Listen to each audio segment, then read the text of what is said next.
These boots are made for walking, and that's just what they'll do.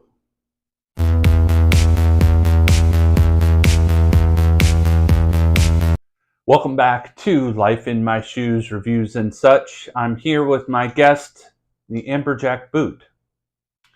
As a caveat, this is not a sponsored video, but this product was provided for review by Amberjack.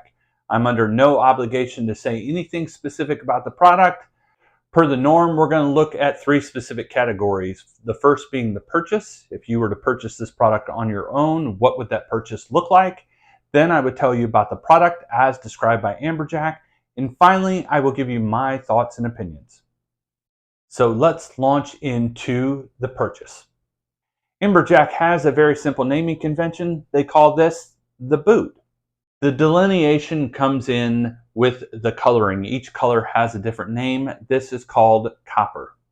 Copper is almost a rough out leather. You can see it is a bit of a cap toe with the standard footbed of the other traditional Amberjack shoes.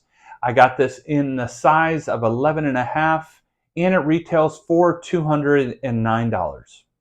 And now let's talk about the product as described by Amberjack. We designed these boots to feel better than they look, so you'll be ready for anything. A-grade Nubuck leather, sustainably sourced, and sheepskin lining. Dual function athletic outsole. Proprietary TPU outsole uses high performance athletic technology in the front for flexibility and strong hiking boot material in the back for comfort. Heat activated insole. Uses heat to form to your foot. It's like memory foam, but more durable. Designed in Brookyln, New York, and made in Portugal. The soles are made with new proprietary materials that deliver surprisingly sweet comfort all day long.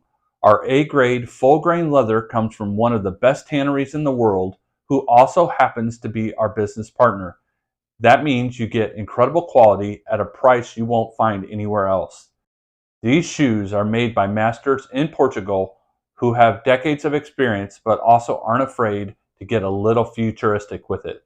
This is a totally different type of shoe. And now my thoughts and opinions in 5 categories, that being fit, style, materials, value, and then overall. First off is fit. I will say these fit true to size. I got them in an 11.5, and that is the size I typically wear these days. Regarding the toe box, I will say it is a pretty standard toe box. I'm used to a little bit of a wider toe box, but this is really pretty standard for a dress shoe or a casual dress shoe. I will say that these boots do require break-ins, so just know that you may need to put some miles in them for them to get to that super comfy level around your foot and your ankle. And like with any boot that is a little bit higher, you are 100% going to need to undo these laces to get the boot on, but that's pretty standard with any taller boot. And now style.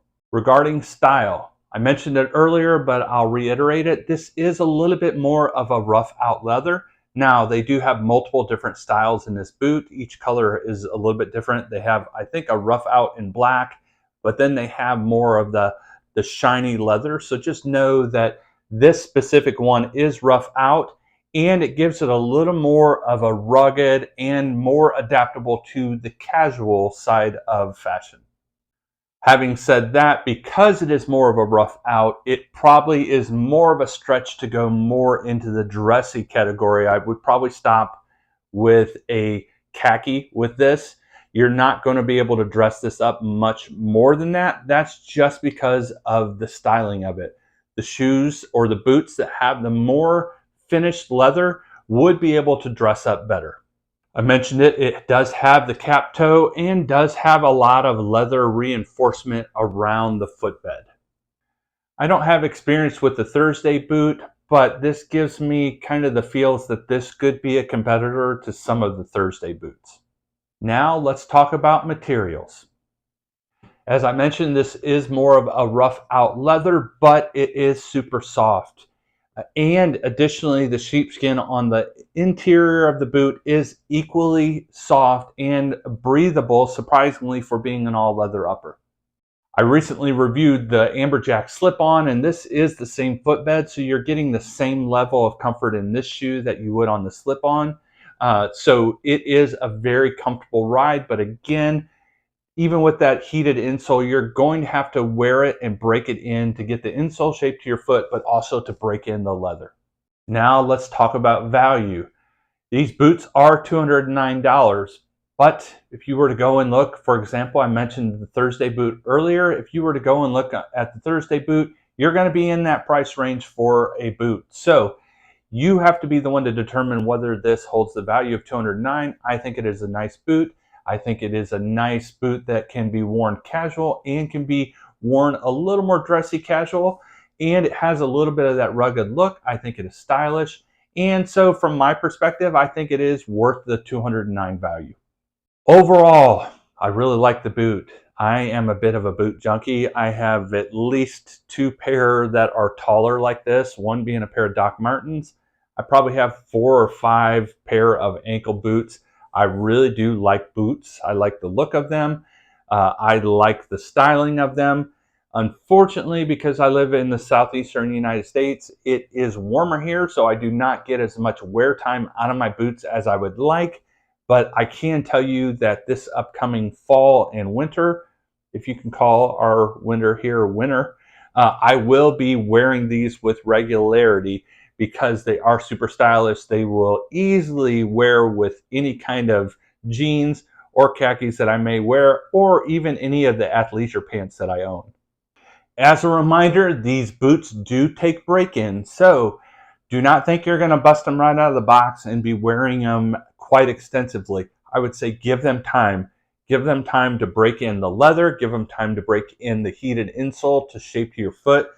Wear them very casually to break them in over a period of time. I wore these for 3 or 4 days just around the house to break them in.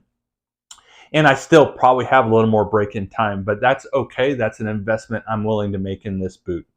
For $209, I think it's worthwhile. So what are your thoughts on the Amberjack boot?